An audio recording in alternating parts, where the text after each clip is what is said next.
আসসালামু আলাইকুম। যে যেখান থেকে আমার এই ভিডিওটা দেখতেছেন সবাইকে জানাচ্ছি আসসালামু আলাইকুম। ভাইগনা ইসা মাছ ধরছে। মাছ দেখেন কত বড় বড় মাছ। এই লো ইসা মাছ। ভাইগনার ডেকটা যেই বড় তো মাছ এতটি যদি পাইতো ভাইগনা তাহলে কেমন হইতো? মানে অনেক অনেক আনন্দ লাগতো নাকি? তা তোমার এই মাছ ধরার অভিজ্ঞতা কত বছর ধরে? 14 বছর ধরে। তোমার বয়স কত?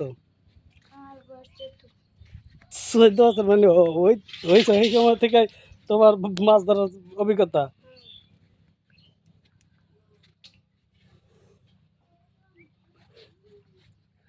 ভাইগনা তাহলে মাছটি হাতে লইয়া দেখাও, হাতে লাও।